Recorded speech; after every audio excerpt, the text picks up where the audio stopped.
Olá, meus irmãos, graça e paz a todos. Estamos aqui para mais uma reflexão acerca da temática que envolve o livro do John Piper, O Coronavírus e Cristo.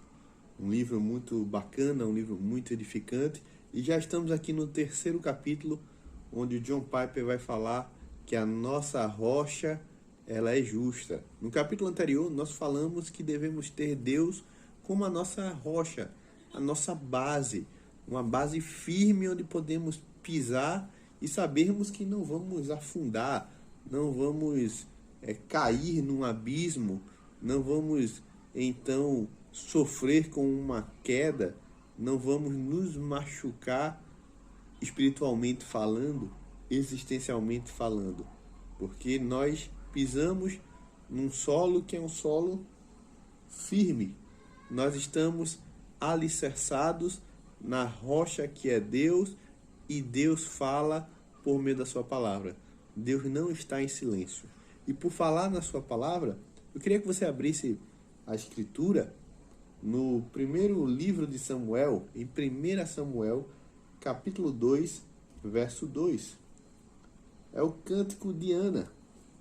Quando Ana ela está ali orando, né? Ana, a mãe de Samuel, que vai poder ter o seu filho, né? Ana, que Deus lhe abre a madre. E nessa parte do cântico, ela diz assim: não há santo como nosso Senhor, porque não há outro além de ti. Não há santo como o Senhor, porque não há outro além de ti. E rocha não há nenhuma como o nosso Deus.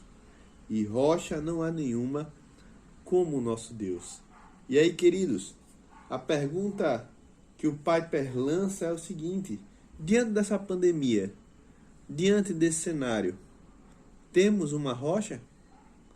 Essa rocha, ela é justa?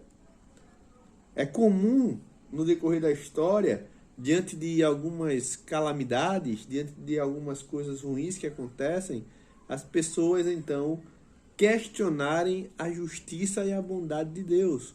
Ora, Deus é justo?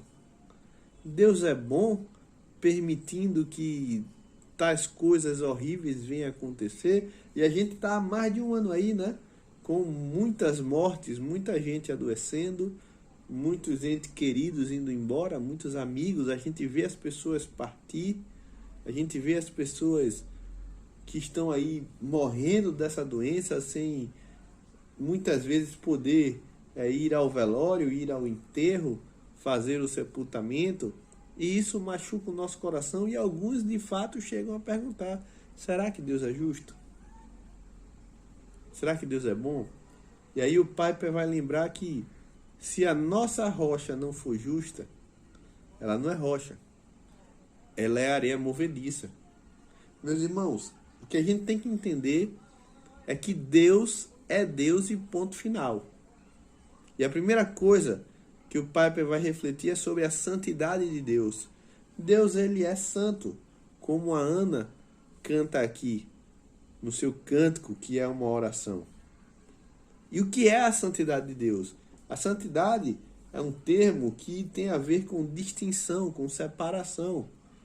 Deus, ele é o totalmente outro. Deus não tem nada e nem ninguém na criação que se compare. Deus é. Nós tivemos um ponto de partida, um início. E um início que foi determinado por ele. Mas Deus sempre existiu. Deus sempre foi a realidade. Deus é a realidade última de todas as coisas. Ele é santo. Separado, distinto. Mas a palavra santidade também, ela tem a ver, ela tem relação com a questão de moralidade, de certo e errado. Quando a Bíblia diz que nós devemos nos santificar, a Bíblia nos aponta para um padrão de santidade. Esse padrão está na palavra de Deus, está nos mandamentos do Senhor. Agora, e Deus? Qual é o padrão que ele segue? qual é o padrão de Deus? O que é que Deus poderia fazer de errado? Quem determinaria que seria errado? E aí vem uma questão que a gente precisa entender também da santidade de Deus. A santidade é o atributo que revela que Deus, ele é bom e ele é justo em todo o tempo. Deus não faz coisa errada. Deus não pode errar. Deus não pode fazer o que é mal. Deus não é o autor do mal. Deus, ele é bom. Deus, ele é luz. E nele não há treva alguma. A santidade e a bondade de Deus aqui se relacionam. Deus é santo, Deus é bom e Deus é justo. Porque aquele que faz o que é correto é justo. E Deus faz o que é correto não porque existe um mandamento acima dele. Na verdade, os mandamentos são expressões dos seus atributos. Deus carrega em si o atributo da justiça. Aquilo que é justo reflete ao Deus que é justo. Então a gente precisa entender que a santidade, a bondade e a justiça estão tão interligados em quem Deus é, e em Deus não há sombra de mudança e não há sombra de variação, que essa ligação, meus irmãos, essa ligação ela não pode ser abalada. Porque Deus, Paulo diz isso a Timóteo, não pode negar a si mesmo. Deus não pode deixar de ser Deus. Então Deus não pode deixar de ser justo. Deus não pode deixar de ser santo. Deus não pode deixar de ser bom. A bondade de Deus extravasa, não porque Deus ele está se sentindo sozinho, jururu, há uma carência nele, então ele vai fazer coisas boas para os homens, para que os homens então venham adorá-lo. Não, não. Deus é autossuficiente. Deus tem vida em si mesmo. Deus não precisa da minha adoração e da sua. Deus é Deus, independente de reconhecermos ou não a sua divindade. Deus é Deus, independente de termos fé ou não nele. Ele sempre vai ser o que ele é. Ele nunca vai deixar de ser. Ele não teve começo, ele não tem fim. Ele é o que é. Não é assim que ele se revela para Moisés? Moisés diz assim: diz o teu nome para eu falar a Faraó. Qual é o Deus que está me mandando? E Deus diz a Moisés: eu sou o que sou. Pode dizer lá: o eu sou está me enviando. E o que Deus é, meus irmãos? Ele é verdadeiramente santo. Ele é verdadeiramente justo. Ele é verdadeiramente bom. E essa bondade que extravasa, ela é graciosa. Deus quis que nós provássemos da sua bondade, da sua generosidade. Deus, através de Cristo, estendeu a sua justiça a nós. Isso é maravilhoso. E aí, diante dessa pandemia, com o coronavírus infectando pessoas e matando pessoas, o coronavírus que acabou com vários planos nossos, né? A gente tinha plano de fazer isso, aí veio o coronavírus. Mas independente, meus irmãos, das nossas experiências ruins, independente dessa pandemia, por mais ruim que ela seja, e ela é ruim, esse vírus é mau, Deus continua o mesmo. A nossa rocha é justa. Não há rocha como o nosso Deus. Se você quiser ter por base qualquer outra coisa para alicerçar seus pés, para fundamentar a sua vida,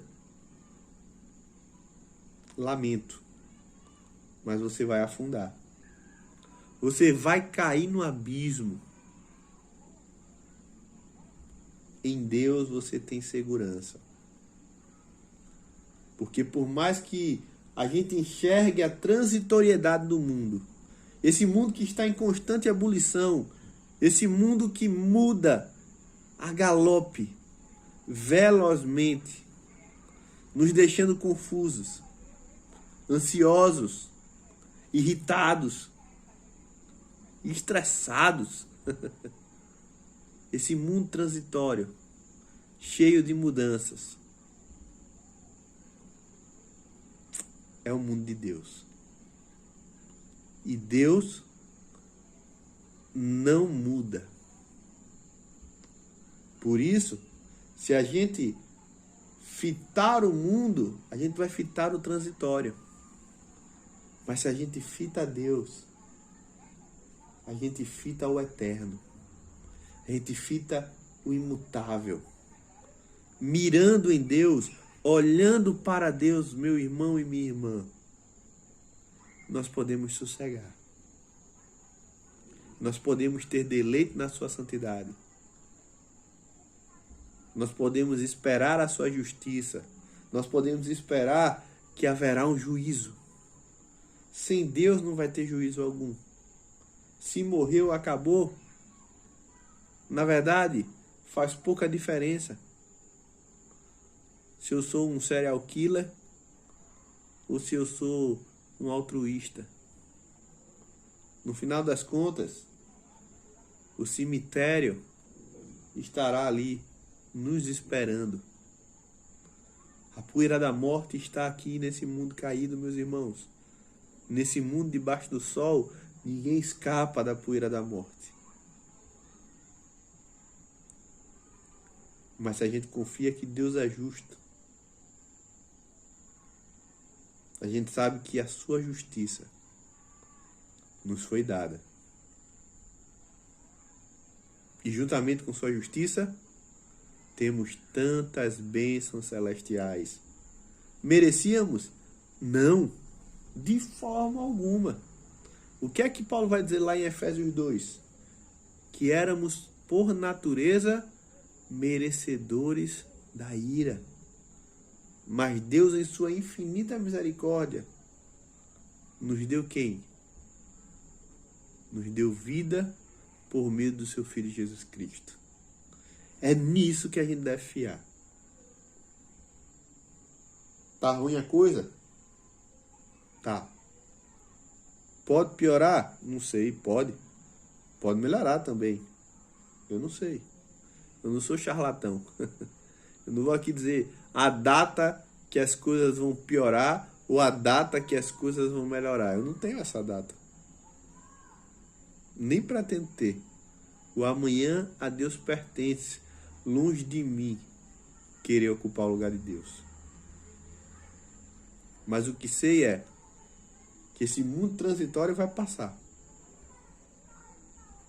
Mas a rocha permanece para sempre.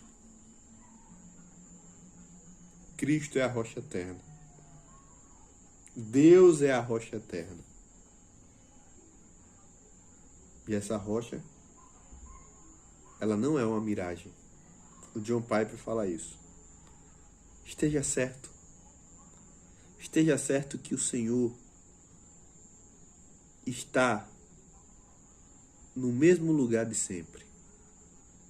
Esteja certo que o Senhor está entronizado, que nada foge do controle de suas mãos, que os maus receberão seu quinhão, e os bons só são bons porque a bondade de Cristo é infundada no coração de cada um que Ele chama e elege para si.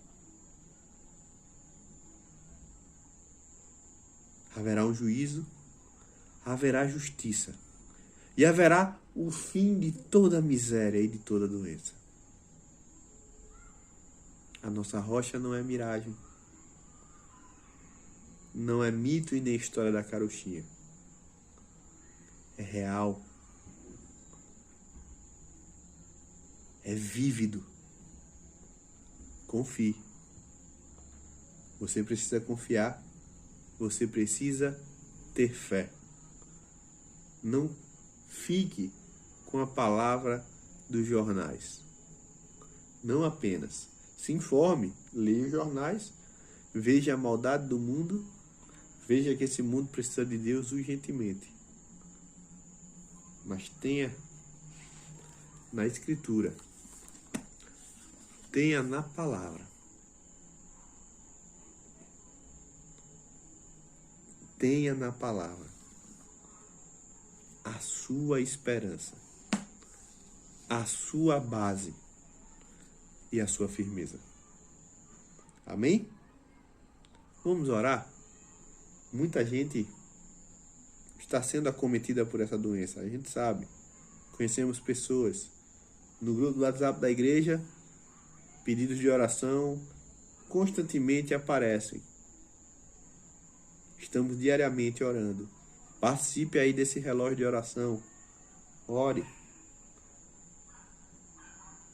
Oremos uns pelos outros, que é muito importante. E consolemos uns aos outros com a lembrança de que Deus é Deus.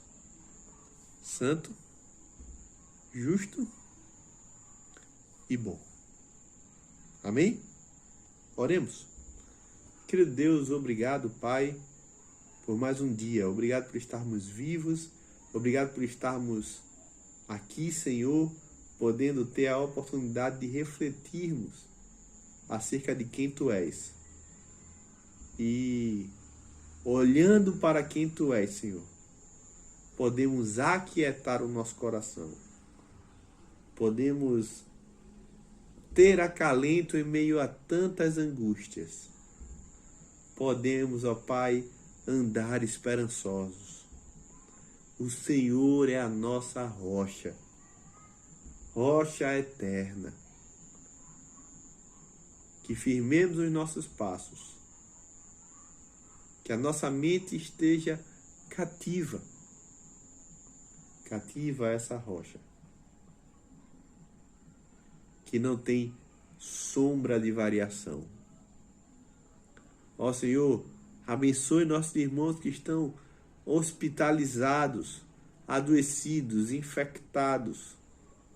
Em nome de Jesus, cura, cura, cura, Senhor. Irmãos, amigos, parentes, sabemos que há muita gente, ó Pai, muita gente sofrendo por conta dessa doença e desse vírus. Há mais de um ano, Senhor, estamos nessa pandemia. Mas o fato é, mesmo que essa pandemia se estendesse por 10 anos, o Senhor não muda. O Senhor continuaria bom, o Senhor continuaria justo, o Senhor continuaria santo. E nós precisamos reconhecer que estes são teus atributos. Caso contrário, o que nos espera, Senhor, não é a salvação, mas sim a condenação eterna. Mas nós queremos, ó Pai, e por isso rogamos a Ti, livra-nos, ó Deus, livra-nos de todo juízo, pensamento e comportamento que não agrade a Ti. E nos faça, Senhor, nos faça em nome de Jesus. Isso é obra Tua. Nos faça dignos de andarmos contigo. Nos faça honrados e nos dê a honra da Tua presença. Não nos deixe faltar a Tua presença, Pai. E que a nossa alma continue sedenta por Ti. Essa é a nossa oração. E como igreja, mesmo de maneira remota, mas aqui estamos através da internet, esse veículo fruto da inteligência que o Senhor deu aos homens. Estamos, de certa forma, reunidos, conectados, e por isso mesmo podemos orar no mesmo Espírito e dizer todos, cada um no seu lugar, cada um na sua casa, cada um num ambiente distinto, mas dizer como um corpo, numa só voz. Amém, amém e amém. Amém, meus irmãos? Que Deus nos abençoe. Estamos tendo aí uma campanha de arrecadação de alimento. Isso é muito bom. Doe, oferte. A gente sabe que a pandemia também, ela tem a questão social também, que tem sido um problema, né? Por causa do fechamento de vários setores, muita gente desabrigada. Muito pai de família sem dar de comer para os seus filhos. Isso é triste. Mas no que depender de nós, no que depender da igreja, sejamos generosos. O pouco que você tem, ajude muito. Tá certo? Atentos na programação da igreja no decorrer da semana. Todo mundo lá no grupo do WhatsApp ou nos grupos do WhatsApp, se informando, orando e, acima de tudo, procurando algo para fazer. Porque um discípulo de Cristo está sempre servindo. Nós fomos chamados não para sermos servidos, mas, imitando Cristo, servirmos uns aos outros. Tá ok? Forte abraço e até a próxima. Tchau, tchau.